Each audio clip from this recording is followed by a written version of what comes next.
Hi, I'm Chris Skinner, Chairman of the Financial Services Club, and I'm here with Frederico Papa from Banco Santander.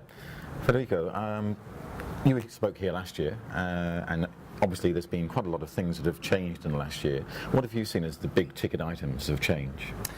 I think if you look at the industry as a whole, perhaps the most relevant change is that there's a lot of banks that are back in business. If you looked at beginning of last year, there were still quite a few players that were coming out of government aid, talking especially of the American banks. And a year on, we've seen them with a phenomenal force in the market. I think that's good news for our clients. I think it's also good news for the industry. It shows that there's value to be added and there's room for several players. So I would single out that as the most relevant industry event. For us at Santander, what's happened over the last year is we've continued to build on our growth projects in Europe, especially in the UK. And we've had very good success in especially bringing the factoring and reverse factoring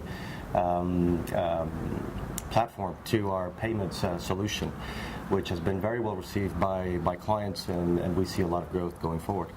And just for those who aren't familiar with factoring, you're talking about leveraging working capital and helping corporates get more efficiency out of their invoicing and billing processes. Yeah, that's correct. And the beauty of this product is that clients can look at it from very different angles. So it's all about working capital efficiency. It's also about payments efficiency, about the ability to have this process from your suppliers all the way to your factory as efficient as you can, be it on the working capital side, be it on the payment side.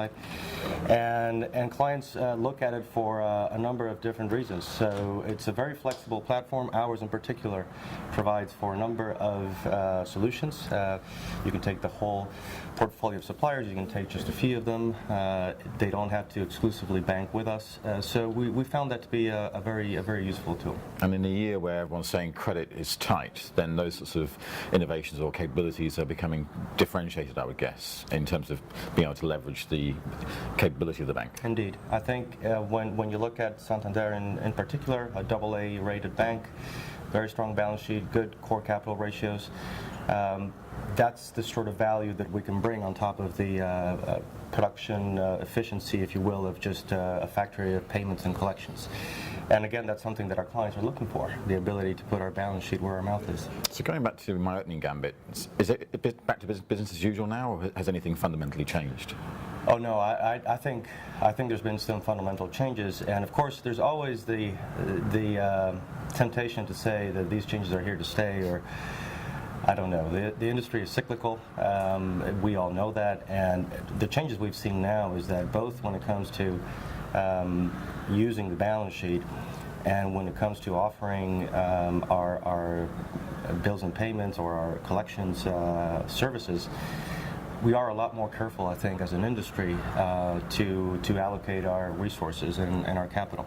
And I think a part of that has to do with regulation, with how we are now supposed to do banking in general. I think a part of it has to do with reality and how we've been forced to look at things, and our clients have also come along with us. So, you know, whether these changes will, my personal view is that a lot of this is here to stay. I think it will have the cycles of the industry, of course, but I do think that the good old times of 2007, it will be a while before we're back.